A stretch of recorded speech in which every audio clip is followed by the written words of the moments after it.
여러분 안녕하셨어요? 네. 111페이지 볼까요? 자, 111페이지를 보면은 지난 시간에 했던 거 리뷰하는 작업입니다. 그러니까 빨리빨리 진행하도록 하겠습니다. 행정행위를 분류하는 방법이 있잖아요. 그래서 법률행위적 행정행위하고 준법률행위적 행정행위로 나눈다. 자, 이 구별 기준은 어디서 많이 본 거다라고 제가 설명을 드렸습니다. 그럼 이제 민법에서 법률행위하고 준법률행위를 나누는 기준이 있잖아요. 그거를 이제 행정법적으로 차용을 해가지고 이제 전통적인 통설은 이렇게 행정법적으로 법률행위적 행정행위하고 준법률행위적 행정행위를 나눠서 설명하는 게 이제 일반적인 견해예요. 근데 여러분들 뭐 기억이 좀 잘 가물가물하시겠지만 민법 총칙으로 돌아가서 생각해 보시면은 법률행위하고 준법률행위의 차이점은 이 법률행위는 이 의사에 의해서 그죠? 표의자의 의사에 의해서 법률 효과가 발생하는 거죠.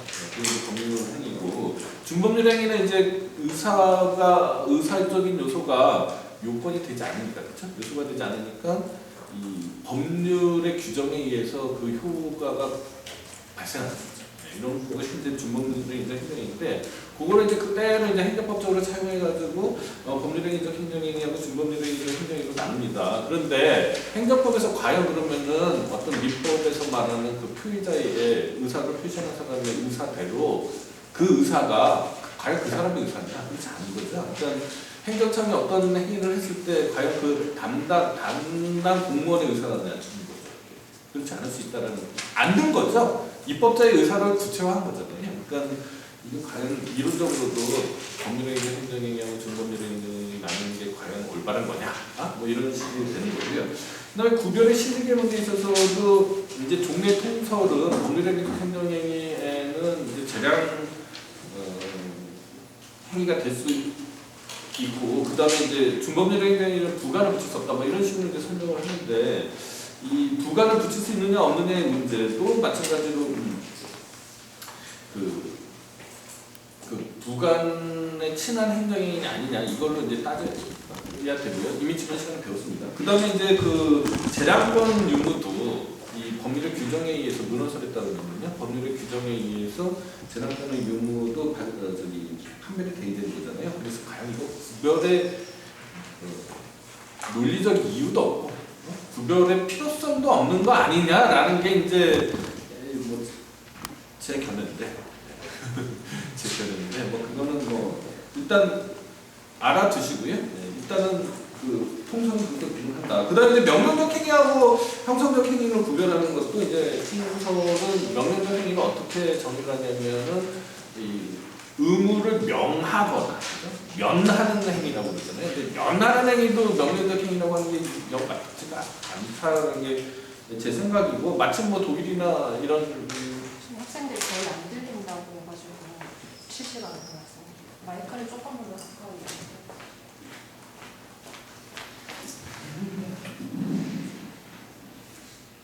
온라인 네 거의 안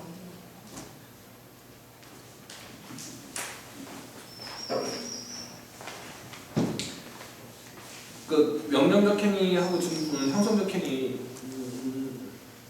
그러니까 마침 그 독일도 이 명령적 행위는 그렇게 구별을 합니다. 그러니까 이렇게 우리나라처럼 명하는 행위하고 면하는 행위를 같이 한꺼번으로 해서 명령적 행위라고 정의하는 게 이게 일본하고 우리만의 독특한 좀 문화예요. 조금 잘못된 것 같다라는 게 제 생각인데 그렇습니다. 그래서 이제 뒤에서 좀 설명하겠지만 뭐 허가 같은 경우는 제 생각에는 이게 형성적 행위인 것 같은데 제 기준대로라면 통설은 이제 명령적 행위로 그걸 하는 거예요. 논리적인 정합성은 항상 제가 더 많죠. 그렇지만 뭐 여러분이 배울 입장에서는 통설은 더 잘 아셔야겠죠. 아시고 그 다음에 이제 제 견해를 아시는 게 더 좋을 수 있습니다. 자, 여기까지 얘기가 되셨죠. 예. 그 다음에 이제 법률행위적 행정행위로 넘어가 이게 지난 시간에 리뷰라서 너무 자세히 설명하면 이게 안 되는데 예. 명령적 행위는 이제 하명이 있죠. 하명은 뭐 이 행정청이 국민에게 자기 부작의 거부 수인을 명하는 행위잖아요. 예. 특히 부작위를 명하는 거는 이제 부작위 하명이라고 그러고 이제 금지라고 합니다. 금지. 침입적 행동행위이고, 그렇죠? 함영의 효과가 이제 공법상 의무를 발생시키는 거예요. 그래서 예컨대 불량식품을 파는 분한테 함영을 했어요. 불량식품 팔지 말라라고. 일종의 금지 함영이죠? 부사기 함영이잖아요. 했는데 팔았다. 그러면은 이 사법상의 매매계약이 명령 함영을 어긴 사법상의 매매계약의 효력은 어떻게 되는데 전혀 관계없다라는 겁니다. 허가가 나오잖아요. 허가는 이제 이 질서, 공공의 안녕과 질서 유지를 제가 온라인 강의에서 누차 설명했지만 두 글자로 줄이면 뭐라고 그런다고 그러죠? 두 글자로? 경찰이죠, 경찰. 그러니까 이 경찰 목적으로 일단은 다 금지시키는 거예요. 무조건 다 금지시키고 그 요건을 갖춘 사람은 당연히 내줘야 되죠. 그게 이제 허가입니다. 그래서 이 허가는 이 보통 지속행위가 되겠죠. 그리고 제가 여러분들한테 이 허가의 특징을 금지 해제, 기본권의 회복 이렇게 특징을 좀 잡아두라고 하셨잖아요. 네. 기억나시죠? 특허는 뭐냐? 특허는 이제 권리의 설정이에요. 권리의 설정. 그렇죠? 그래서 특허는 이 재량행위이겠죠, 그죠? 네, 특별한 법률상의 부리가 없다면 재량행위가 되는 겁니다.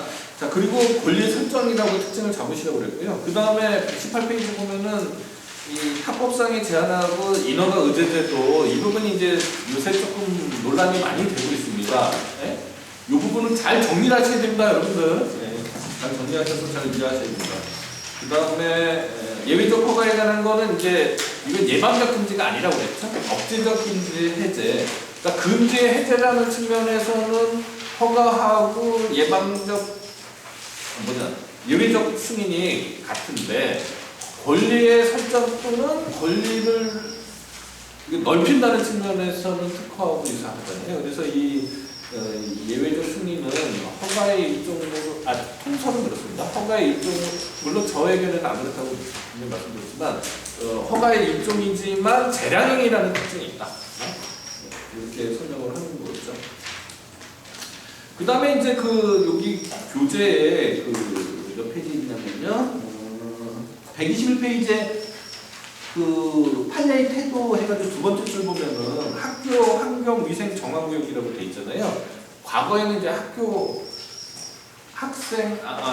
환경 위생 정화구역이라고 했는데 최근도 아니에요. 법이 개정이 돼서 교육환경 보호에 관한 법률에는 교육환경 보호구역이라고 이름이 바뀌었습니다. 교육환경 보호구역. 그러니까 학교 환경 위생 정화구역이요. 교육환경 보호구역. 판례상으로는 이제 옛날 판례니까 학교 환경 위생 정화구역이라고 써있지만은 지금법으로는 교육환경 보호구역이라고 생각하시면 됩니다. 그 다음에 제가 설명을 했고요. 124페이지 보면은 그 표를 보시면은 여러분들이 대략 허가하고 특허가 이렇게 갖고 다르구나 이거 보실 겁니다. 자, 그 다음에 인가인데요. 인가는 이제 결이 좀 다르긴 하지만 그래도 그 허가, 특허, 인가 요 세 가지를 가지고 이제 주로 행정 규제를 하게 되거든요. 그러니까 규제의 수단이 되는 거예요. 그래서 인가는 특징을 뭘로 잡으면 되냐면 보충행위다 이렇게 특징을 적용이 됩니다. 그래서 인가의 인가가 있어야지 이제 비로소 이 기본 행위의 법률적 효력이 완성이 되는 거죠. 인가는 원래 있을 필요가 없는 건데, 그죠? 네, 근데 또 고의적 목적 때문에 관해서 한번 체크하는 거죠. 이렇게 이해하시면 됩니다. 그래서 인가하고 기본행위 사이의 관계인데 특히 소유익과 관련해서 제가 말씀을 드렸었어요. 그것이 오히려 더 중요한 쟁점이 있고, 이제 2학기 때 행정재소법으로 가게 되면은 이 부분에 관해서 조금 더 많은 얘기들을 더 하게 될 것 같아요. 이건 2학기 때를 여러분들이 기대해 주시기 바라고요. 근데 준법률행위적 행위에서 이제 확인이 있고, 공증이 있고, 통지가 있고, 수리가 있잖아요. 이 부분들에 대한 설명을 한 것이 지난주 월요일 강의였습니다. 기억 안 나시죠? 네. 그 다음에 이제 지난주 수요일날 강의가 이제 부관론이에요. 네. 부관은 이제 정의부터 통설하고 유력설 사이에 정의부터 이제 결의 차이가 있는 거잖아요. 먼저 통설은 행정행위 효과를 제한하기 위해서, 제한만 있어요. 하기 위하여 주된 의사표시에 부과된 종된 의사표시 이렇게 설명하잖아요. 근데 이 유력설은 행정행위의 효과를 제한 또는 보충하기 위해서, 요건을 보충하기 위해서. 그 다음에 주된 행정에 부과된 종된 규율 이렇게 나눕니다. 이렇게 정의를 합니다. 이게 왜 이런 정의부터 왜 차이가 나느냐? 통설은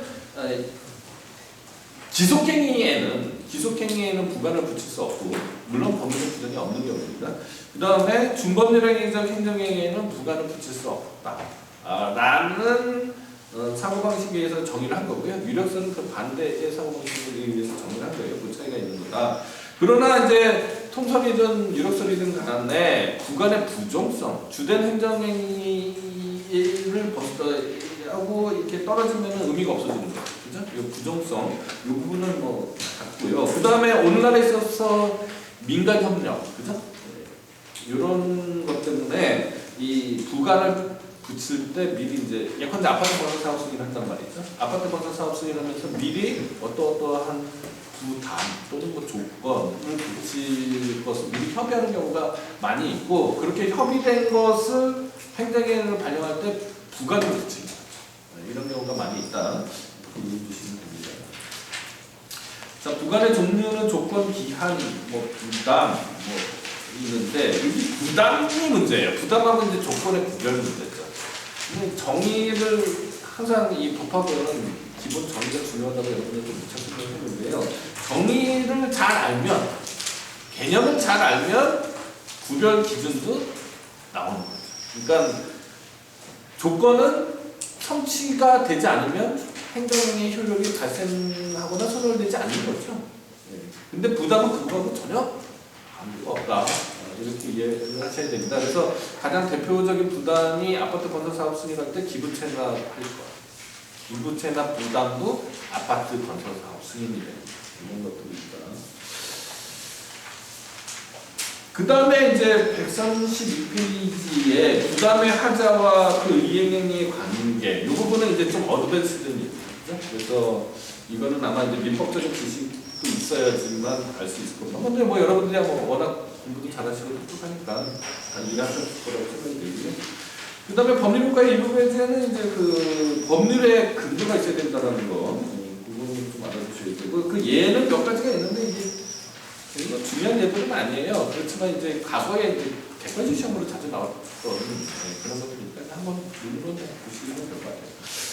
그 다음에 부관의 가능성과 한계입니다. 부관의 가능성, 부관을 붙일 수 있는 행정이냐 아니냐, 부관의 가능성 참 말 어렵게 쓰죠. 이렇게 그냥 부관을 붙일 수 있는 행정이가 뭐냐 이렇게 여러분들이 쉽게 이해할 수 있는데 부관의 가능성으로 논해져요. 그래서 명문의 규정이 있는 경우에는 뭐 별 문제가 없죠. 근데 명문의 규정이 없는 경우가 항상 문제인데, 통설에 의하면 법률행위적 행정행위는 에만 부관을 붙일 수 있는 거예요. 그러니까 준법률행위적 행정행위는 부관을 붙일 수 없고, 법률행위적 행정행위에도 기속행위는 부관을 붙일 수 없다는 게 통설이죠. 왜 그런 통설의 사고방식, 뭐 이미 본 강의 때 자세히 설명했기 때문에 오늘 뭐 그냥 아주 간단한 개념적인 이해만 하시면은, 이 행정청이 입법자의 의사를 왜곡시킬 수 없다는 거죠.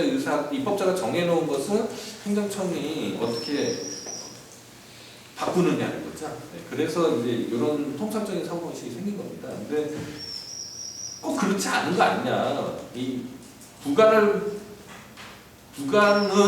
주된 행정행위에 성질에 의해서 붙일 수 여부가 좌우되는 거지 꼭 그런 건 아니지 않느냐는 게 이제 좀 유력설의 견해예요. 이렇게 이해하시고 교재를 보시면은 이제 이해하시고 부관의 한계, 특히 부담 결부분인 걸 잘 아셔야 되고요. 목적성의 한계, 성질성의 한계, 부관의 사후부가도 이 판례나 제한적 행정설보다 더 넓죠. 요건 하나 더 허용되는 요건 하나 더 부과되어 있습니다. 요거는 보시고요. 그 다음에 무효인 부관이 묻던 행정행위 효력은 다른 건 다 몰라도 무효인 부관이 본체인 행정행위의 중요 요소를 잃은 경우에만 본체인 행정행위로 무효로 만든다. 이거는 해주시기 바랍니다. 그 다음에 이제 나오는 게 위법한 부관과 행정쟁송이에요. 자, 이런 거 저 학교 다닐 때부터 시험 문제 나와요. 저 언제 학교 다니는지 아세요? 제가 87학번이잖아요. 80년대에 태어났어요? 안 태어났어요, 여러분? 그때부터도 여기 사법시험에 자주 나오는 문제입니다. 일단 항상 영원히 아마 여러분들 괴롭히는 쟁점이 될 거예요. 세 가지 관점에서 문제라고 그랬죠. 부관의 독립쟁송 가능성, 쟁송되지 형식, 부관의 독립 취소 가능성입니다. 오늘은 뭐 그냥 독립쟁송 가능성을 잘 이해하시면은 나머지 두 개는 교재를 읽어보시면 알 수 있을 것 같으니까 독립쟁송 이미 또 지난 시간에 강의를 했으니까 독립쟁송 가능성만 여러분한테 설명을 해드릴게요. 자, 우리나라에서는 이제 이게 행정소송의 유형하고도 관계됩니다. 우리나라에서는 행정소송에 의무행소송이 없단 말입니다. 그냥 취소소송만 있어요. 그래서 논의가 굉장히 단순하지만 이 의문이 자꾸 생길 수밖에 없게 되어 있는 구조로 되어 있어요. 근데 이제 독일이나 뭐 여타 나라에서는 의무행소송이라는 게 있습니다. 그래서 취소소송하고 의무행소송이 있거든요. 그러니까 그 나라에서는 취소소송이냐 의무행소송이냐 소송 유형의 선택의 문제인데 우리는 취소소송을 제기할 수 있느냐 여부 문제가 되는 거예요. 그래서 부관의 독립쟁송 가능성이라고 이름이 붙여진 겁니다. 이렇게 이해를 하시면은 자, 그러면 우리나라의 경우에는 판례는 뭐 다른 답이 나올 수가 없어요. 왜냐면은 취소소송의 대상이냐 아니냐를 따지는 건 뭐라고 그랬어요? 처분이냐 아니냐의 문제잖아요. 그러면은 조건이나 조건이나 기한이나 이런 것들은 처분이 될 수가 없잖아요. 논리적으로. 오로지 부담만이 처분이 될 수 있는 거죠. 그래서 부담만 독립해서 쟁송이 가능하다라는 게 이제 판례의 견해인 겁니다. 너무 명확하죠. 그럴 수밖에 없어요. 네, 그렇지만 이제 학설의 입장에서는 이 권리구제가 우회적으로 이루어진다든지 아니면 몇몇 본문에서 충분히 설명했기 때문에 더 반복을 안 하겠습니다만 그런 의문 때문에 다른 방법도 자꾸 모색하는 거예요. 이렇게 이해하시면 이제 교재를 보시면 될 거예요. 자, 이게 이제 조금 길어졌지만 지난주에 했던 강의고요. 자, 오늘은 이제 행정행위의 성립과 그 효력에 관한 말씀을 드리도록 하겠습니다. 자, 행정행위의 성립 요건이 있겠죠. 그죠? 여러분들 이제 법학을 벌써 1년 공부하시고 1년 반째 들어오고 계시잖아요. 그러니까 대부분의 이제 법학적인 테마 중에서 있잖아요. 뭐 성립 요건이 있고 효력 발생 요건이 있으면 효력이 발생하고, 그죠? 성립 요건을 갖추지 못하면은 뭐 어떻게 되느냐, 뭐 이런 문제들이 있잖아요. 그러니까 행정행위도 마찬가지 문제가 생깁니다. 자, 보면은 자, 행정행위의 성립 요건이 있어요, 그죠? 그 다음에 이제 효력 발생 요건이 있어요.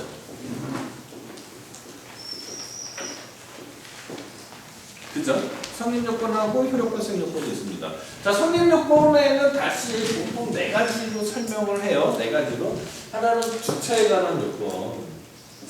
그 다음에 절차에 관한 요건. 그 다음에 형식에 관한 요건. 그 다음에 내용에 관한 요건. 이렇게 구분을 합니다. 여러분들이 일단 여기서 첫 번째 이 강의를 더 진행하기 위해서 알아둬야 될 사실은 뭐냐면 이 2개를 합쳐서 그냥 절차라고 해요. 그러니까 주체, 절차, 형식, 내용상의 요건을 갖추면 행정행위가 성립하는 거예요. 근데 절차하고 형식을 합쳐서 그냥 절차라고도 해요. 네, 일단 요게 기본 지식입니다. 그런 다음에 이제 성립만 한다고 해서 효력이 발생하는 건 아니잖아요. 그죠? 자, 어떤 행정행위를 하기 위해서 행정청에서 의사결정을 했어요. 그리고 주체, 절차, 형식, 내용상 요건 다 갖췄습니다. 그렇다고 해서 행정행위의 효력이 발생하는 건 아니죠. 그죠? 표시돼야 되죠? 효력 발생 요건은 대외적 표시입니다. 상대방이 있는 행정행위의 경우에는 이 대외적 표시를 뭐라고 불러요? 민사소송법이나 민법에서 배웠는데 상대방이 있는 행정행위의 경우에 대외적 표시는 도달이죠. 도달. 그죠? 우리나라 도달 시스템하고 있잖아요. 자, 그럼 도달시키는 방법은 뭐라고 그래요? 민소법에서 배웠죠. 도달시키는 방법은 도달시키는 거를 송달이라고 그러죠. 송달을 해야지 도달할 거 아니에요. 그쵸? 여러분들 법학을 이해하시는 데서 있잖아요. 개념을 잘 알아두시면은 한 50% 먹고 들어가는 겁니다. 개념을 모르고 법학을 하면은요, 굉장히 법학이 재미없고 어려워져요. 그렇죠? 다 외워야 되잖아요. 그러니까 이 개념을 여러분들이 잘 숙지하도록 하세요. 그 개념들의 대부분은 어디에 써져 있다고 제가 얘기했던 거예요. 민법 총칙이 있죠. 민법 총칙이 있습니다. 그러니까 민법 총칙을 공부하는 게 굉장히 중요합니다. 법학의 시작이에요. 자, 그러면은 자 보세요. 그 행정행위가 주체, 절차, 형식, 내용상의 요건을 갖추고 대외적으로 표시, 특히 상대방이 있는 행정행위의 경우에 도달이 되면 행정행위의 효력이 발생하겠죠. 그쵸? 행정행위의 효력이 발생합니다. 그러면 행정행위의 효력의 특징들이 있겠죠? 그죠? 주체, 절차, 형식, 내용상의 요건을 갖추고 대외적으로 표시되면은 행정행위 효력이 정상적으로 발생을 하는 거죠. 자, 근데 반대로요. 주체, 절차, 형식,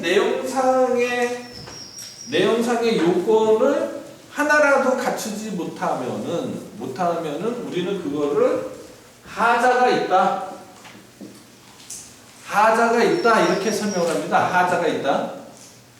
하자가 있으면은 요건 중에서 하나라도 안 갖춰주면은 하자가 있는 거잖아요. 그죠? 그러면은 위법하다. 근데 아주 경미한 하자가 있을 수 있으니까, 그리고 또 조금 더 나중에 또 설명하겠지만 부당의 의미의 하자, 부당을 구성하는 하자도 있을 수 있으니까 그냥 약 위법하다 이렇게 이해하시면 되겠죠. 자, 모든 법률의 세계에 있어서 위법한 법률 작용은, 그죠? 위법한 법률 작용은 효력이 발생하면 안 되죠. 그죠? 자, 여러분들 민법에서요.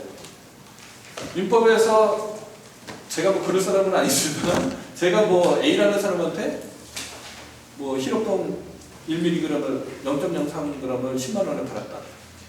그러면은 어떻게 돼요? 위법한 계약이죠. 민법 103조 위반이잖아요. 강행정에 위반하거든요. 그러면은 효력이 발생하면 안 되죠. 그러니까 모든 법의 세계에 있어서요. 여러분들이 어떠한 법률이든지 간에 위법한 행정작용은 무효가 되는 겁니다. 효력이 있으면 안 되죠. 그래서 그러니까 위법한 행정작용에 효력이 있는 거죠. 무효가 되는 거죠. 무효가 되는데 특이하게도 행정행위만큼은 위법한 것이 바로 무효가 안 되는 경우도 있어요.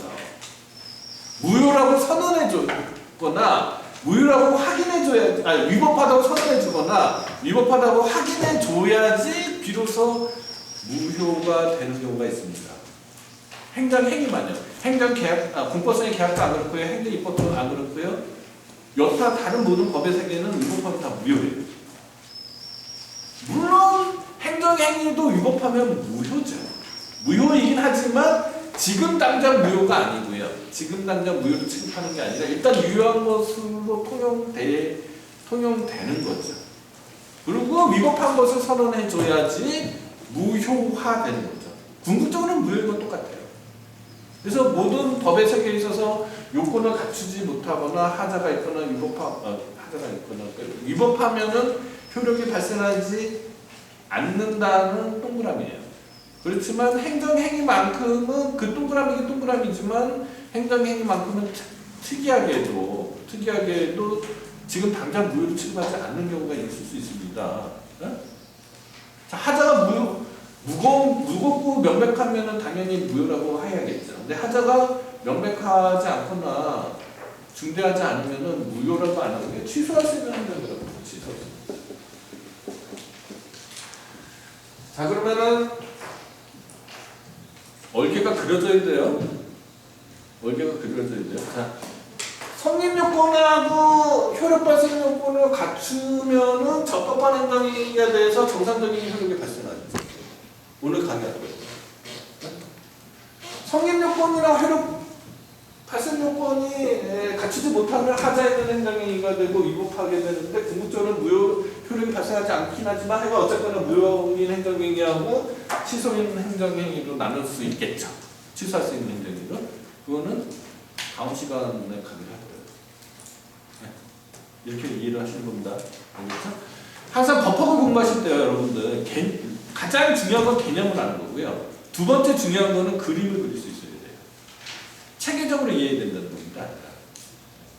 가장 체계적으로 이해하기 쉬운 과목이 형법이에요. 형법은 그림을 다 그릴 수 있어요. 아마 형법에 도통한 사람이 있으면 아마 그림으로 이해하는 형법 이런 거 쓸 수 있어요. 진짜요? 다 쓸 수 있어요. 근데 그 다음으로 행정법이고요. 민법은 그림이 잘 안 그려져요. 그래서 어려운 거예요. 민법은 워낙 케이스도 많고 다양한 일들이 많기 때문에 좀 그런 부분이 있습니다. 그러니까 여러분들이 법학을 잘 하시려면 개념하고 체계적인 이해 두 가지를 하셔야 돼요. 개념적 이해와 체계적 이해. 그러면은 법학이 훨씬 재밌어지고 논리적으로 이해가 됩니다. 만약에 그렇지 않으면은 이제 전부 암기 과목이 되는 거죠. 그렇죠? 무조건 외워야 되잖아요. 이해가 안 되는 거예요. 자, 이렇게 생각하시고요. 자, 그러면은 다시 이제 교재로 돌아와서요. 쓸데없는 소리 좀 많았는데 143페이지입니다. 자, 그러면 성립 요건은 주체, 절차, 형식, 내용상의 요건이 있다고 설명을 했잖아요. 그럼 주체에 관한 요건은 뭐냐는 거죠. 자, 행정행위를 하는 거잖아요. 행정행위 개념에서 이해하셨잖아요. 그 행정청이 자기의 권한에 의한 행정행위를 하지 않는 거죠.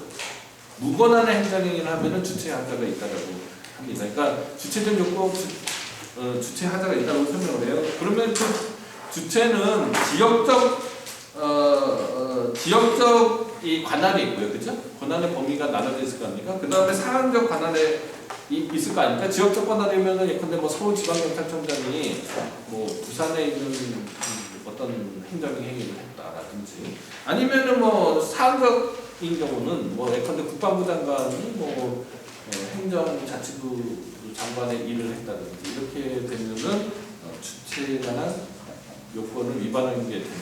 그 다음에 절차적인 요건은 뭐냐? 일단 신분증이나 증표의 제시, 다른 행정기관의 협의 이런 것들이 법정에 있는 경우가 꽤 많아요. 특히 경찰법에는 신분증이나 증표의 제시에 관한 부분들이 많이 있죠. 경찰관 부분에.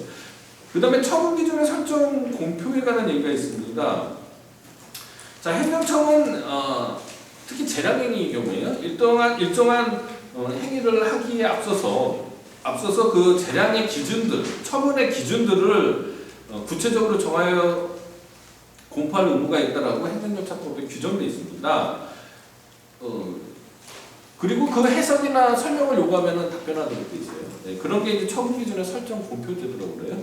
그 다음에 이제 의견 청취 제도가 있어요. 의견 청취는 이제 불이익 처분, 권리를 제한하거나 의무를 부과하는. 여러분들 이제 어렵잖아요. 불이익 처분하고서요. 권리 제한 의무가 이렇게 입에 좀 달아보세요. 그러면은 나중에 이제 이해하시겠죠. 답안을 쓰시겠죠. 권리 제한 의무가, 권리 제한 의무가. 예, 이런 것들이 이제 의견 청취 제도인데 그런 행정행위의 경우에 이제 청문이나 공청회라든지 아니면은 의견 제출, 약식 의견 청취 절차가 있습니다. 의견 제출하는데 의견 제출이라는 거는 뭐 여러분들 어려운 거 아니에요. 예컨대 여러분들이 과속운전 하면은 집에 날라오잖아요. 집에 그 과태료 통지서가 오기 전에 의견 제출하라고 뭐가 하나 옵니다. 네? 그러면 거기에다가 이제 써서 반송해 주잖아요. 그게 바로 의견 제출 절차예요. 어려운 일이 아닙니다. 네, 그런 게 있고요.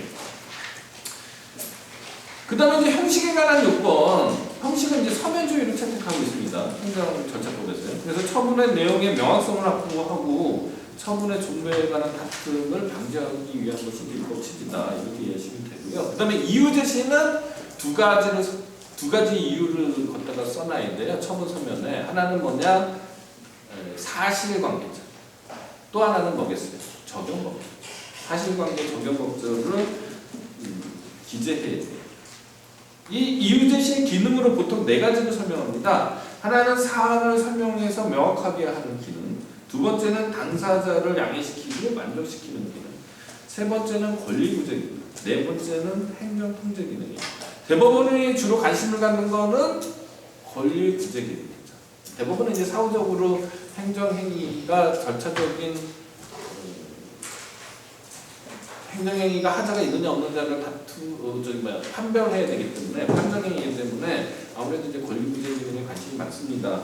자, 이렇게까지 설명하면 그 다음에 내용적 요건이에요. 그래서 행정행위의 효력이 내용이 헌법과 법률에 적합하고 타당하여야 된다. 사실상 법률상 실현 가능하고 객관적으로 명확해야 된다. 이렇게 되고 이제 효력 발생 요건으로 오게 되면은 대외적 표시라고 그랬잖아요. 아까 그죠?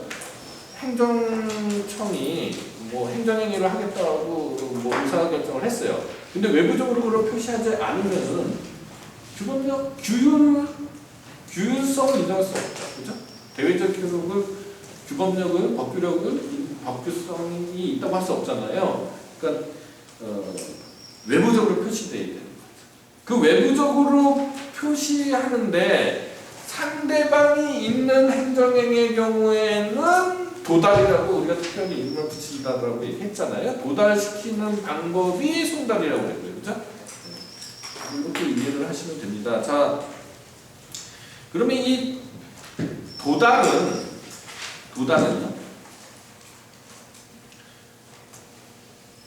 상대방의 세력 범위 내로 들어가는 게 이제 도달인데요. 이제 조금 이따 더 설명을 하겠는데, 그러니까 도달하지 않고요. 그냥 알 수도 있죠. 그냥 우연히 알 수도 있잖아요. 그러니까 상대방에 대해서 어떤 의사표시를 하지 않고 그냥 뭐 알 수도 있잖아요. 뭐 사적으로 알게 됐다든지. 그죠? 그렇다고 해서 행정행위 효력이 발생하는 게 아니다라는 겁니다. 네? 적법한 송달에 의해서 도달되지 않으면요 행정행위 효력이 발생하지 않는다는 거예요. 주 116하고 주 117을 보시면은 이해가 되실 건데요. 이게 여러분들이 잘 아시는 유명한 가수 사건입니다. 그죠?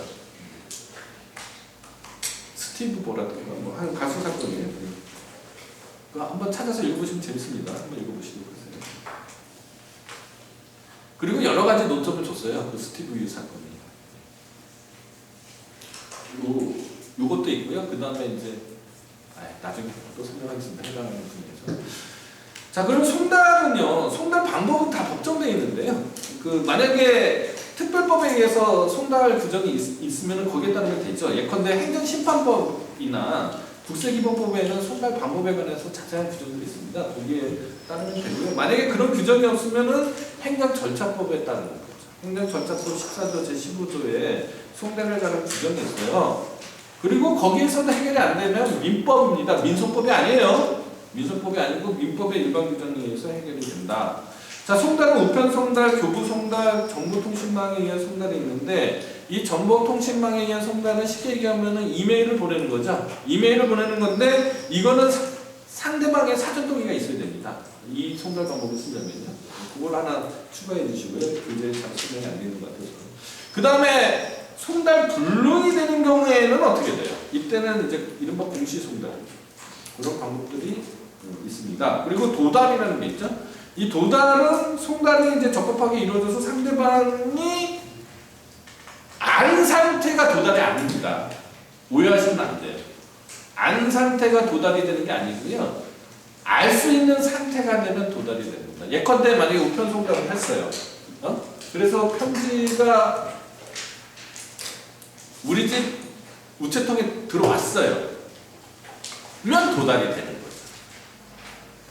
내가 그 우체통에서 편지를 가져와서 찢어서 읽어봐야지 도달이 되는 게 아닌 거죠. 이거를 잘 이해해 주시기 바라고요. 그 다음에 도달은 우편법상의 배달 개념하고는 다른 것이다. 우편법상의 배달은 국가의, 특히 우편과 관련된 국가의 행정 사무를, 배달 사무를 잘 이행했다라는 거가 배달인 거고요. 송달은 전혀 그거와 관계없는 겁니다. 그러니까 도달하고는 다른 개념입니다. 다만 이 배달의 방법으로 등기우편의 방법이 있잖아요. 등기우편의 방법. 예컨대 내용증명 우편을 보냈다든가 아니면은 등기우편과 같은 걸로 보내면은 도달한 것으로 추정이 되는데, 그죠? 일반적인 편지를 썼다. 사실상의 추정입니다. 일반적인 편지를 썼다라고 하면은 이거는 그런 추정력을 인정해 줄 수 없는 거죠.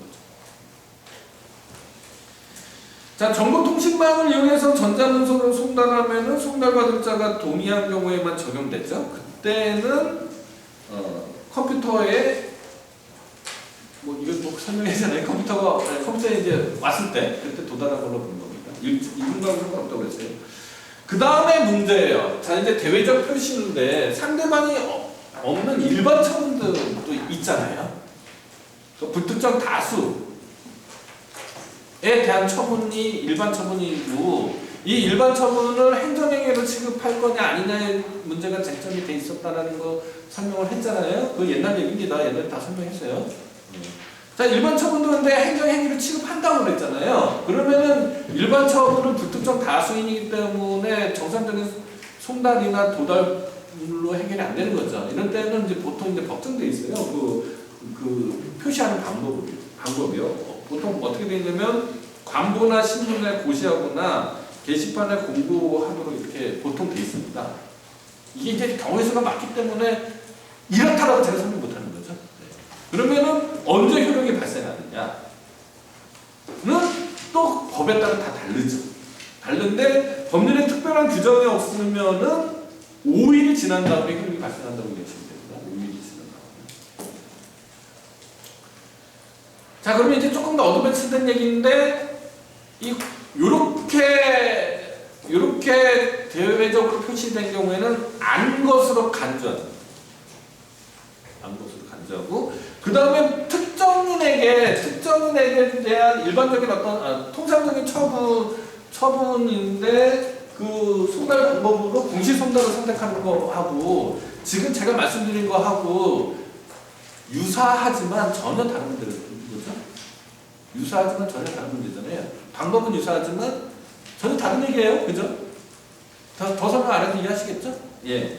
지금까지 이제 제가 여러분들한테 성립 요건하고 효력 발생 요건으로 주로 이제 절차 형식과 이 효력 발생에 관한 송달 방법에 대해서 설명했는데 잘 이해가 안 되신다고 해서 전혀 걱정할 게 없죠? 왜 걱정할 게 없냐? 지금 한 얘기를 한 80분 정도로 늘려서 언제 해주냐? 우리 교재에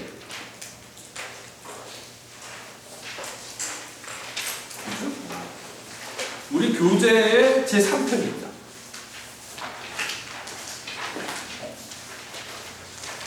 (259페이지부터) 있죠. 엄청 자세하게 써져 있죠. 지금 한 얘기보다 훨씬 더 자세하게 써져 있습니다.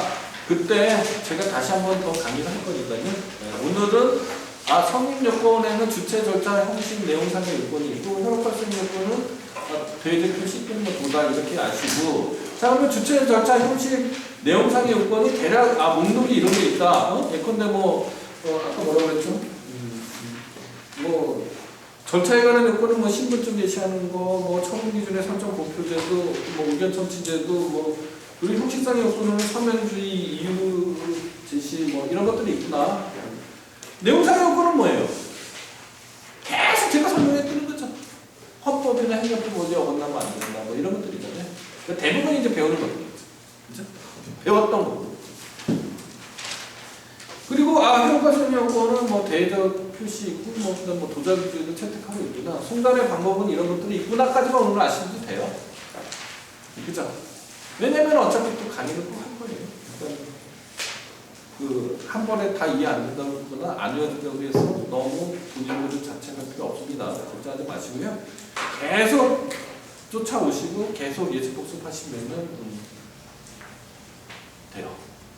너무 걱정하지 마십시오. 자, 일단 성립요건하고 효력과 성립요건 대략 어떤 건지 이해가 되셨죠? 그 다음에 그러면은 이렇게 이게 행정행위의 성립요건하고 이제 효력과 성립요건을 갖추면은 적법한 행정행위가 되고 적법한 행정행위에 따르는 정상적인 효력들이 있겠죠. 통상적인 효력들. 이게 더 중요하겠죠, 오늘 강의. 그죠? 오늘 강의에서 중요한 건 이 부분입니다. 자, 보시면은, 자, 행정행위 효력이 여러 가지가 있어요. 이게 막 분석하면은 여러 가지가 있습니다. 뭐, 내용력, 구성력, 뭐, 공정력, 구성력, 공정, 효력, 전속력, 강제력, 뭐, 등등으로 나눌 수 있는데요. 요 표를 한번 보시죠. 147페이지. 자, 상대방에 대한 효력은 내용력, 구성력, 공정력, 불가변력, 강제력. 아, 이렇게 이런 것들이 있구나. 처분청에 대해서는 불가변력이라는 게 있구나. 다른 국가기관에 대해서는 구성력, 조건적 효력이 있구나. 자, 후행행위에 대해서는 규준력 또는 구속력 이런 것들이 있구나. 일단 이렇게 이 그림을 대략 그냥 이해를 하시고요. 지금부터 그 하나하나를 이제 설명할 거예요. 하나하나를. 자, 내용적 구성력입니다. 먼저. 이거는 뭐 어려운 얘기가 아니에요. 예컨대 세무서장이 저에게요. 양도소득세 500만 원을 부과했다. 그러면 내가 500만 원을 국가에다가 납부할 의무가 생기잖아요. 그죠? 행정행위의 내용에 따른 효력이 발생하겠죠. 그거는 내용적 구성력. 그러니까 이건 뭐 중요한 얘기는 아니고요. 누구나 다 알 수 있는 얘기예요. 그 다음이 문제입니다. 그 다음이 공정력인데 왜 이게 문제가 되느냐? 이 공정력이라는 개념은요. 민법에 안 나오는 개념이에요. 오로지 행정법에서만 문제가 있어요. 그러니까 어려운 거예요. 그러니까 공정력 개념을 잘 이해를 하셔야지만 돼요. 그러지 않으면은 이 민법하고 달라지는 분기점이거든요. 이 공정력이. 자, 그러면 먼저 공정력의 개념부터 알아야 되잖아요. 네, 공정력의 개념입니다. 148페이지 보세요. 공정력의 개념. 비록 행정행위가 하자가 있다고 하더라도 아까 하자가 있는 건 뭐라고 그랬습니까? 성립요건을 갖추지 못했다는 것이잖아요. 하자가 있더라도 그 하자가 중대성과 명백성입니다. 중대 명백하여 무효가 아니라면, 자, 이 하자가요 중대 명백하면 무효가 되고요. 이 하자가 중대하지 않거나 명백하지 않으면 취소할 수 있는 얘기가 돼요. 취소 사유가 되는 겁니다. 이렇게 이해를 하시고요. 자, 비록 행정행위가 하자가 있더라도 그것이 중대 명백하면은 당장 무효죠. 당연 무효죠. 처음부터 무효를 수립하는 거죠. 아니라면 상대방 또는 이해관계인이 권한 있는 기관에 의해서 취소될 때까지는 그 효력을 부인할 수 없는 힘입니다. 유효한 것으로 통용되는 힘입니다. 이렇게 이해하시면 돼요. 자, 그러면은 요 개념 요소 중에서요. 자, 상대방 또는 이해관계인이죠. 다른 국가기관에 대해서도 유효한 것으로 통용되는 힘이 있을 수 있죠. 그거를 이제 우리는 구성요건적 효력이라고 따로 구분해서 이해를 합니다. 자, 공정력이 있고 구성요건적 효력이 있어요. 앞에 표 보시면은 자, 다른 국가기관에 안에서는 구성요건적 효력이고요. 상대방에 대해서는 공정력이라고 제가 써놨잖아요. 그림을 그려놨잖아요. 이 구성요건적 효력하고 공정력은 효력의 내용에 있어서는 같아요. 유사한 효력이에요. 그러나 그 상대방이 아까 그 효력이 미치는 게 상대방이면은 공정력이라고 그래요. 다른 국가기관이 되면은 구성요건적 효력이라고 그래요. 조금 이따 다시 구성요건적 효력 설명할 때 말씀드리도록 하겠습니다. 자, 그러면은 이제 다시 개념 요소를 148페이지로 다시 봤어요. 자, 지금까지 어디까지 설명했냐면요. 비록 행정행위가 하자가 있다고 하더라도, 즉 성립요건을 다 갖추지 못했다고 하더라도 그 하자가 중대하고 명백하다. 그러면 이제 무효사유가 되니까 그런 거 논외로 치고요. 아니라면 상대방 또는 이해관계인, 아까 구성요건적 효력과 구별하기 위해서 상대방 또는 이해관계인을 표로 쓴 겁니다. 이 권한 있는 기관에서 취소될 때까지 효력이 없다라고 위법하다고 선언해 줄 때까지는이라고 이해하시면 돼요. 어? 위법하다고 선언해 주는 기간이 세 군데가 있어요. 퀴즈를 내볼게요. 자, 행정행위를 취소시키는 기관이 세 군데가 있어요. 여러분 상상력을 한번 발휘해 보세요. 뭐가 있을 것 같아요? 제일 쉬운 건 어디예요? 누가 취소해요? 우리가 저기 법률상 이익 설명할 때 얘기했죠? 위법한 행정행위에 의하여 법률상 이익이 침해되는 자가 뭐를 해요? 뭐를 해? 소송을 제기하셨죠. 그러면은 취소할 수 있는 기간 첫 번째 어디예요? 어? 법원이죠. 특히 행정법원이겠죠. 그죠? 행정법원은 아닌데 행정부 내에 있어요. 근데 유사한 일을 해요. 뭐라고 불러요? 행정심판위원회죠. 요까지는 이제 여러분들 상상력을 발휘해서 답을 다 할 수도 있는데요. 그 다음에 하나 더 상상력을 발휘하면 뭐냐면 처분청 스스로죠. 그러니까 처분청이 스스로 취소할 수도 있고요. 법원이나 행정심판위원회에서 행정법원이나 행정심판위원회가 취소할 수도 있죠. 앞에 거를 직권취소라고 하고요.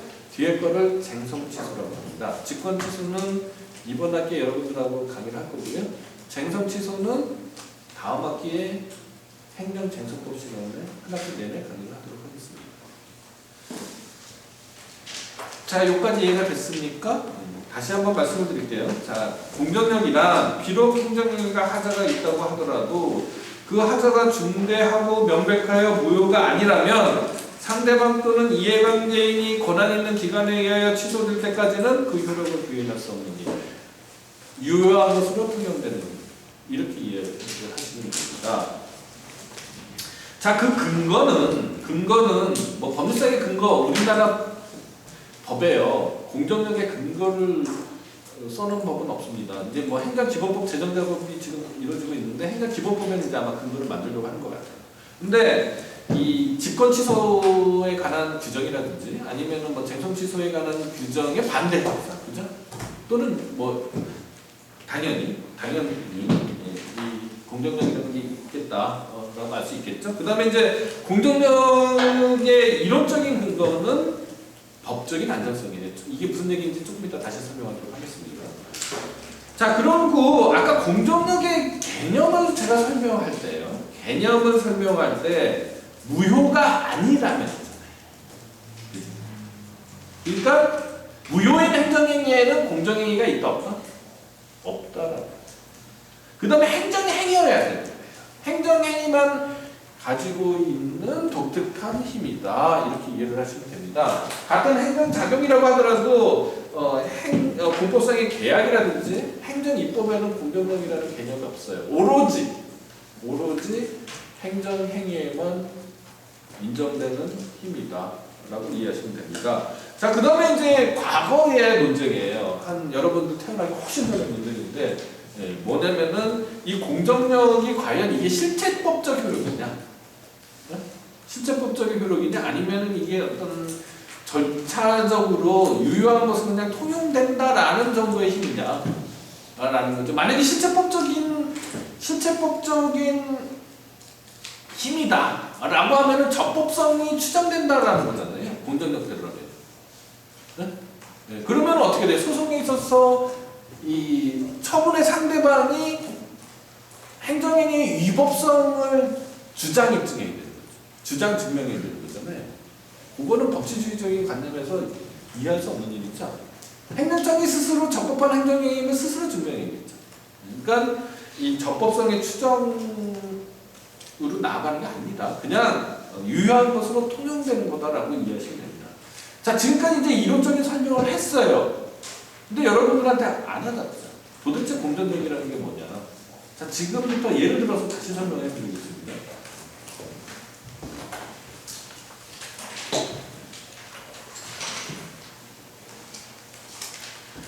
너무 쉽게 설명해 드릴 테니까 보시면 딱 이해가 돼요. 지금까지 막 이론적으로 설명하니까 무슨 얘기인지 잘 모르셨죠. 네. 공정력이라는 게 뭐 이런 거구나 뭐 어렴풋이는 아시겠지만 아마 제대로 이해 못하셨을 거예요. 근데 이거를 아시면 딱 이해가 돼요. 자, 갑이라는 사람이 있어요. 을이라는 사람이 있습니다. 네? 갑이라는 사람이 있고 을이라는 사람이 있어요. 자, 갑이 을한테 100만 원을 줬습니다. 줬어요. 왜 줬는지는 몰라요. 왜 줬는지는 몰라요. 갑이라는 사람이 을한테 100만 원을 줬어요. 근데 갑이 을한테 100만 원을 반환해달라고 소송을 제기하는 거죠. 소송 제기 안 하고도 100만 원을 받는 방법은 여러 가지가 있을 수 있어요. 근데 제일 쉬운 게 뭐예요? 가서 뺏어오는 거죠. 뺏어오면 어떻게 되죠? 강도죄가 성립됩니다. 그죠? 사람이라도 다치게 되면 강도치상이 돼서 아마 7년 이상의 징역 총무 이렇게 돼요. 큰일 납니다, 여러분들. 여러분들 뭐 잘 아시겠지만 내가 친구한테 10,000원 퍼줬는데 안 갚는다고 취업해가지고 10,000원 뺏으면 안 되는 거죠. 그건 당연하잖아요. 소송을 해야 돼요. 자, 소송을 해. 누가 소송을 하죠? 누가 원고입니까? 하다선? 누가 원고예요? 갑이 원고. 갑이 소송을 제기합니다. 을이 피고죠. 갑이 어디다 소송을 제기해요? 서울중앙지방법원에다 소송을 제기해요? 서울행정법원에다 소송을 제기해요? 서울중앙지방법원.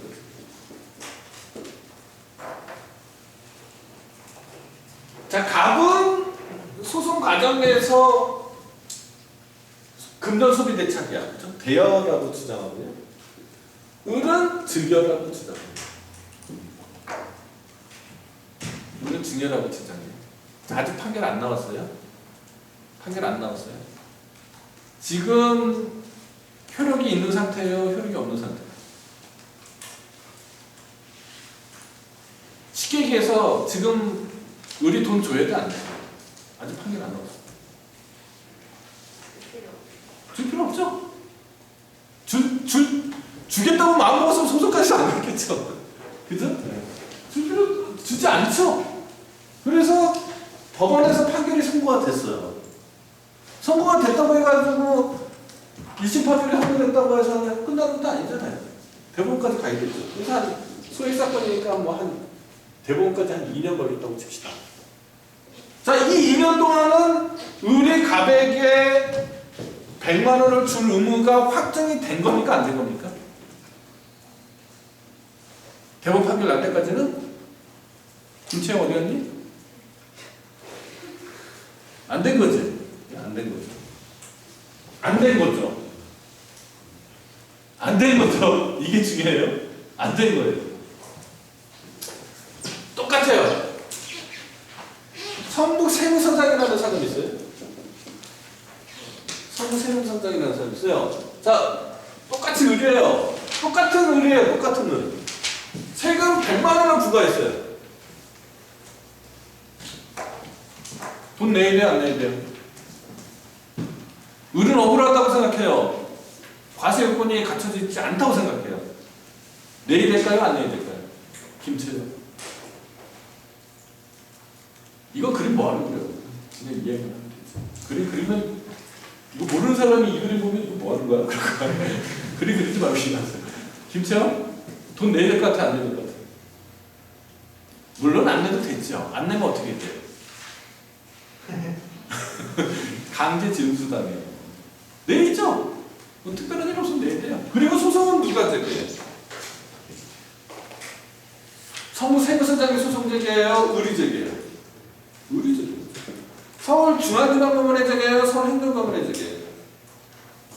행정법원. 물론 이제 조세 심판을 먼저 해야 되긴 합니다만 어쨌거나 행정법원에 제기합니다.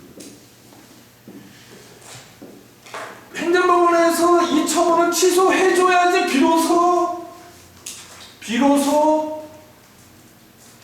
효력이 없는 것처럼 되는 거잖아요. 지금 당장 효력이 있어요? 없어요? 지금 당장입니다. 판결 나기 전까지. 있으니까 100만 원 뺏어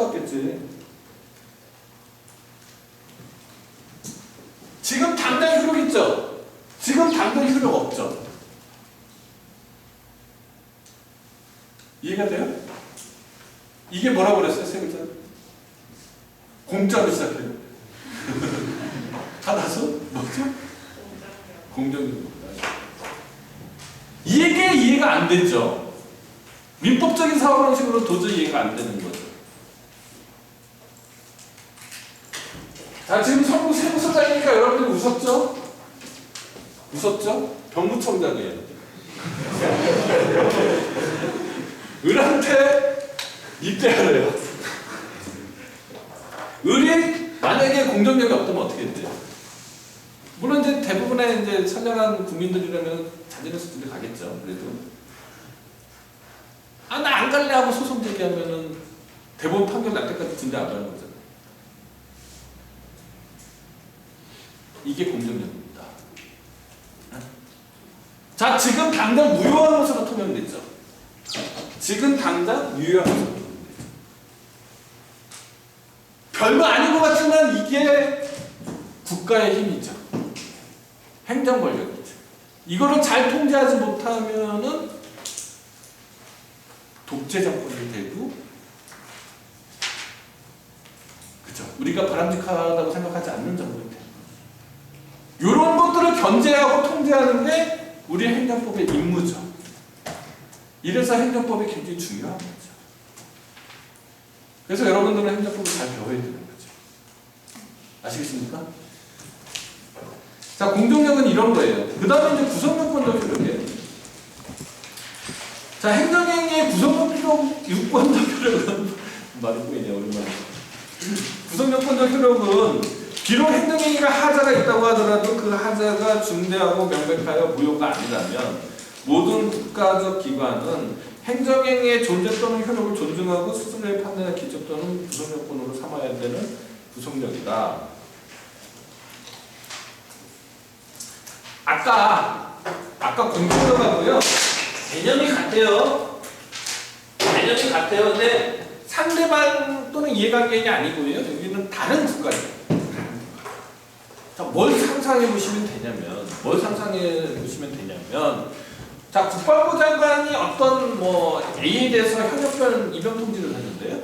네, 근데 행정안전부 장관이, 자치부 장관이 국방부 장관은 그거는 그 사람한테 따지고 나는 그거 인정 못한다. 이렇게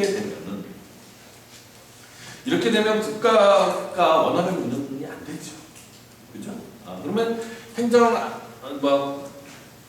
국방부 장관이 한 행위가 유효한 것으로 전제를 해줘야 되는 거죠. 그래야 이제 국가가 운영이 된다. 그게 바로 구성요건적 효력이에요. 그러니까 공정력하고 구성요건적 효력은 내용은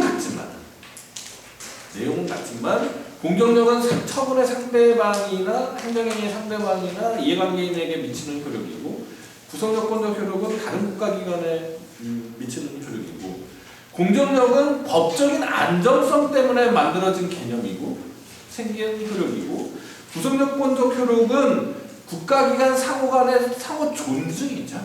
상호 존중을 위해서 생기는 효력이다. 이렇게 이해하시면 돼요.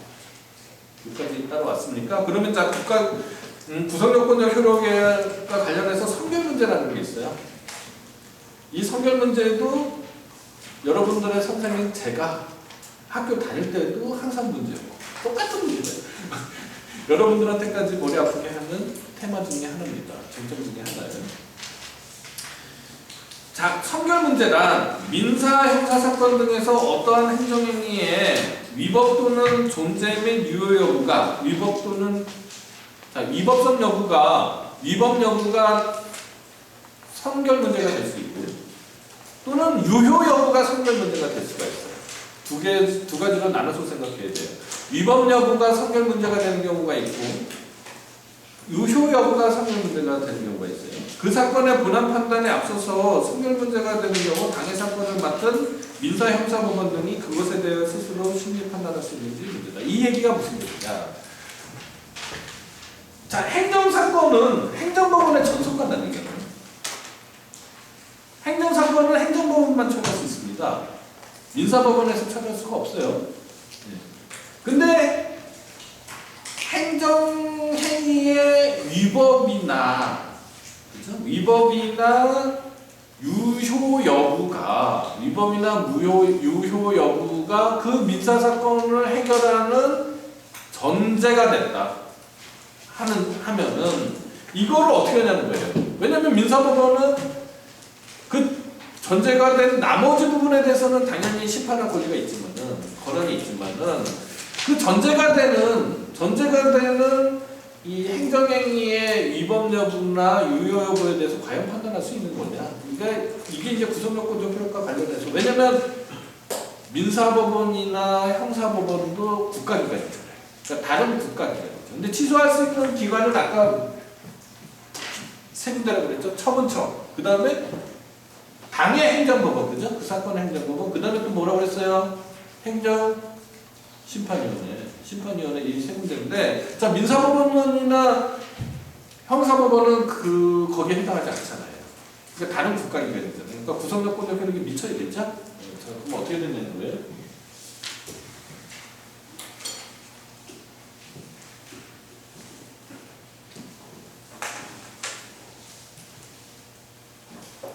경우의 수가 4가지가 있어요.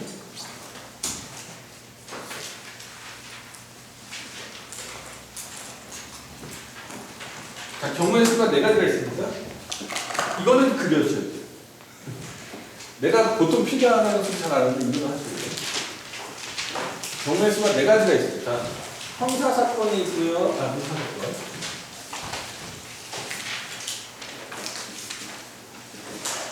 형사사건이 있어요. 그 다음에 위법 여부가 성별 문제인 경우가 있고요. 유효 여부가 성별 문제인 경우가 있어요. 위법 여부하고 무효 여부. 자, 요 1번, 2번, 3번, 4번이잖아요.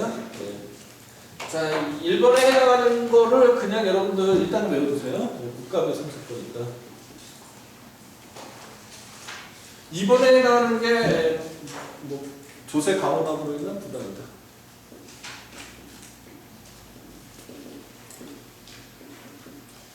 세 번째 해당하는 게 철거명령 2번째. 네 번째 해당하는 게 무면허 운전자. 자, 이렇게까지 일단 그려놓으세요.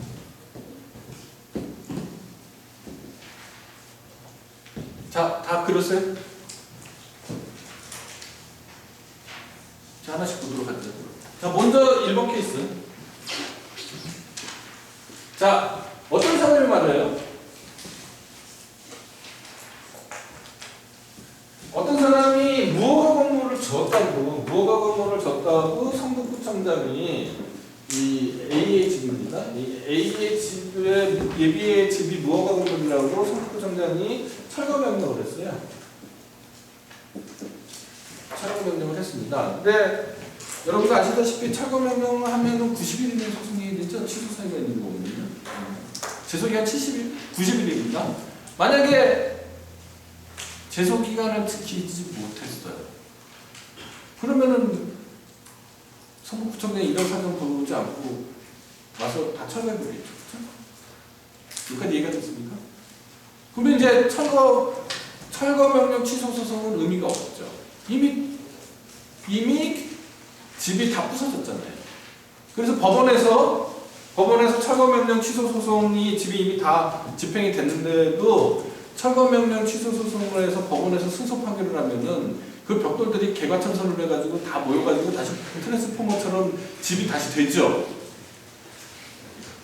되냐 안 되냐 하다 소방? 안 되죠. 그래서 소유익이 없다고 그러죠. 소유익이 없다고 그러죠. 그러니까 이런 소송은 각하됩니다. 그러면 어떻게 해요? 여러분들이 만약에 변호사라면 포기하고 살아요? 운명이다? 돈이라도 받아야지. 그죠? 그거를 국가배상이라고 그랬죠. 네? 여기까지 얘기했죠? 그러니까 철거명령이 위법한 철거명령으로 인한, 그죠? 철거명령으로 인한 손해배상. 맞습니까? 여기까지 이해가 됐어요?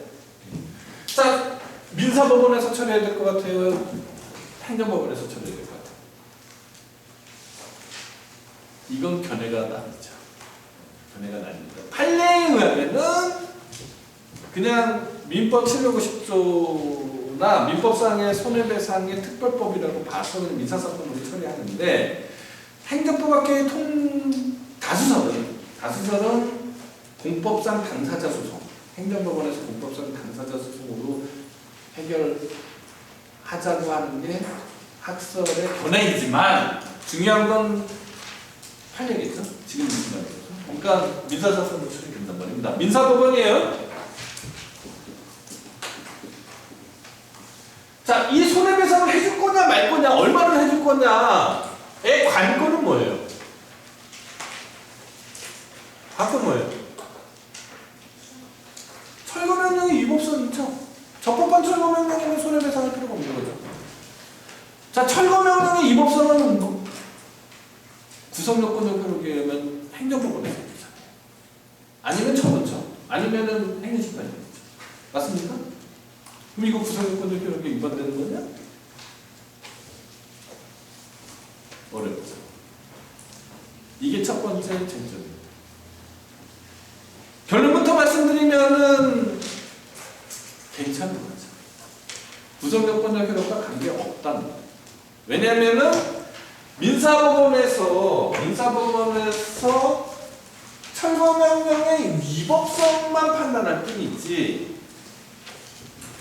철거명령의 효력을 소멸시키지는 않잖아요. 취소를 하는 건 아니잖아요. 네? 이렇게 이해를 하시면 됩니다.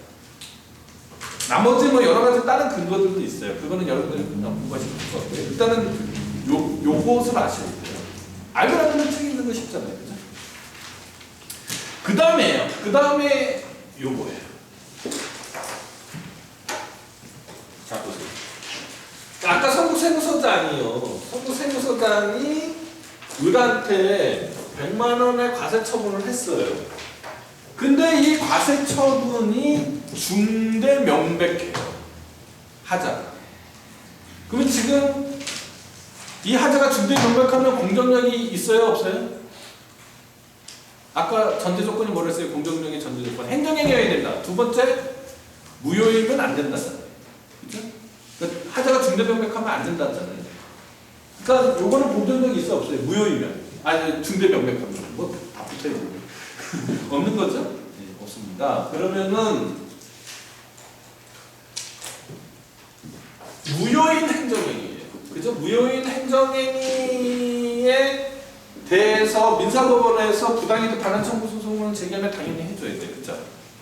근데 만약에 이게 중대 명백하지 않아요. 과세처분이요. 근데 100만 원을 이미 줬잖아요. 안 줄 수 없다고 했죠. 강제중세가니까. 그러면은 만약에 100만 원을 줬는데 우리 돌려받아야 되는데 이 과세처분이 취소 사유만 있어요. 하자가 중대한 거나 명백하지 않아요. 그러면 어떻게 해요, 이제? 민사법원에다가 을이 부당이득 반환 청구 소송을 제기했는데 이 부당이득 반환 청구 소송의 운명은 어떻게 되는 겁니까? 기각되게 되죠. 왜요? 부당이득 반환은 민법 741조에 의해서 규율되잖아요. 민법 741조에 의하면 뭐예요? 법률상 원인이 있어야 돼, 없어야 돼? 없어요. 법률상 원인이 지금 있는 거예요, 없는 거예요? 나중에 어떻게 될지 모르겠어요. 나중에 어떻게 될지 모르겠지만 지금 당장 있어요, 없어요? 있다고 그랬잖아요. 그러니까 민법 741조에 의해서 법률상 원인은 없다라고 할 수 없는 거죠. 할 수 없는 거죠? 그럼 어떻게 해야 돼? 도대체는 어떻게 해야 돼? 먼저 과세처분 취소 소송을 제기해야 되는 거죠. 먼저 과세처분 취소 소송을 제기하거나 아니면 행정법원에요. 과세처분 취소 소송을 제기하면서 부당이득 반환 소송을 같이 제기하는 거죠. 무슨 얘기인지 알겠습니까? 그러니까 취소 소송이 전제가 돼야 돼요. 이게 구성요건적 효력이 발동되니까 그런 거예요. 이때 비로소. 무슨 얘기인지 알겠습니까? 지금은 이해된 것 같지만 집에 가면 이해 안 되죠. 그렇죠? 다시 한번 잘 생각해 보세요. 자, 그럼 형사사건에서는 쉬워요. 똑같이 적용돼요. 자, 철거명령 위반죄는 뭐냐? 자, 위법한 이게 보통 이제 재개발 사업이 막 시작되면은 뭐가 제일 먼저 생기는 것 같아요, 여러분들? 신문에서 보면 불법 비닐하우스가 엄청나게 생겨요. 보상금 받으려고, 그죠? 근데 개 중에는 또 적법한 비닐하우스도 있을 수 있잖아요. 그쵸? 자, 그래서 관에서 철거명령을 했어요. 상대방이 철거명령 이행하지 않아요? 그러면은 대집행이라는 방법도 있고요. 이해관계금이라는 방법도 있고요. 검찰에 고발하는 방법도 있죠. 그래서 검찰에 고발해서 검사가 기소를 했어요. 자, 철거명령 위반죄 유무죄로 다퉈야 돼요. 그러면 철거명령이 위법한 철거명령이었다라면은 무죄이죠. 위법한 철거명령까지 따르라고 할 수는 없잖아요. 그죠? 예, 그게, 그러니까 철거명령의 위법 여부가 성별 문제가 되는 거죠. 국가배상 사건의 구조가 똑같아요. 그 다음에 이제 무면허 운전. 옛날에, 지금은 모르겠지만 옛날에는 이런 사건 많았어요. 미성년자의 동생이 오토바이가 너무 타고 싶은 거예요. 네, 그래서 형의 이름이나 주민등록증을 부정심사해서 오토바이 면허를 취득을 했습니다. 네? 자, 그러면은 이 오토바이 면허가 아직 취소되지 않은 상태예요. 그러면 지금 이 면허는 유효한 것으로 통용돼요? 무효한 것으로 통용돼요? 하다수가. 그러면 무면허 운전이냐? 아니죠. 근데 얘가 처벌 안 받는데 그렇진 않죠. 뭐 공문서 위조나 뭐 사무소 위조나 뭐 공문서 부정행사 이런 거는 처벌받지만 지금 무면허 운전만 얘기하는 거예요. 자, 요거를 아실 수 있죠? 요 표를 잘 보시고 이해하시고 답을 낼 수 있어야 돼요. 그죠? 할 수 있죠? 김채영, 할 수 있냐 없냐? 할 수 있겠지? 네가 할 수 있으면 다른 애들도 아마 할 수 있을 거야. 죄송해요. 재밌으라고 한 건데 하나도 안 되는 건데. 조금 더 할 얘기가 있는데 시간은 다 돼가고 있고요. 그 다음에 이제 존속력이에요. 존속력은 불가정력하고 불가변력이라는 게 있어요. 불가쟁력은 이게 취소 소송은 제소기간이라는 특별한 제도가 있습니다. 제소기간이 지나면 90일이에요, 보통. 그것도 나중에 이제 행정쟁송법 시간에 더 자세히 설명할 거예요. 근데 대략 90일로 이해하시면 됩니다. 취소 소송은 무효하게 소송은 제소기간이 없죠. 따라서 불가쟁력은 하자가 중대명백하지 않는 경우에만 적용되는 거죠. 그리고 불가쟁력은 소송의 제기잖아요. 그러니까 처분의 상대방이나 이해관계인에만 구속력이 미치는 거지. 처분청은 불가쟁력에 구속력이 미치지 않습니다. 따라서 90일이 지나도 제소기간이 지나도 처분청이 스스로 판단에 의해서 근데 내가 위법한 행정행위를 했네 하면서 스스로 취소할 수 있는 거죠. 자, 그리고 불가변력이라는 게 있습니다. 지금 같이 이어지는 얘기인데 그 불가쟁력은 처분청을 구속하지 않기 때문에 처분청은 언제든지 자신의 행정행위를 취소할 수 있거나 철회할 수 있는 거죠. 그죠? 제가 방금 설명했잖아요. 복권 이해하셨잖아요. 그런데 예컨대 행정심판의 결과인 재결도 행정행위잖아요. 근데 그거는 어떻게 돼요? 그렇게 할 수 없겠죠. 그러니까 이 불가변력은 비록 처분청이라고 하더라도 행정행위의 효력을 사후적으로 좌지우지할 수 없는 그런 힘을 말하는 거죠. 스스로 행정행위를 변경시킬 수 없는 거잖아요. 그러면 이 불가변력은 처분청에 대한 효력이라는 점하고 두 번째 예외적인 현상이에요? 아니면 통상적인 현상이에요? 받아서 줄 치면서 참 멋지네. 줄 치면서도 대답할 건 다 하고 좋습니다. 강제력은 뭐냐? 자, 행정행위를 이행하지 않아요. 이행하지 않으면은 뭔가 강제로 이행시켜야 되지 않겠어요? 그게 이제 집행력하고 제재력이라는 거예요. 근데 요거는 하명에만 적용되는 거예요. 읽어보시면 다 이해할 수 있어요. 그리고 요 문제는 우리가 따로 띄어서 공부를 할 거예요. 언제? 여러분들 기말고사 즈음에 어디에서 331페이지 행정상 실효성 확보 수단이라고 있어요. 봤죠? 거기에서 자세히 설명할 거예요. 아주 자세히. 자, 오늘은 어디까지 설명할 거예요? 행정행위의 성립 요건하고 효력 발생 요건이 정상적으로 다 갖춰져서 적법한 행정행위가 됐을 때에 관한 얘기를 했죠. 수요일 날은 무슨 얘기 하는 것 같아요? 반대 얘기를 하겠죠? 요건을 갖추지 못했을 때 어떻게 됐을까 생각합니다. 잘 이해했습니까? 대면가게 하니까 좋죠? 여러분들 그래도 건강을 조심하시고 조심하시고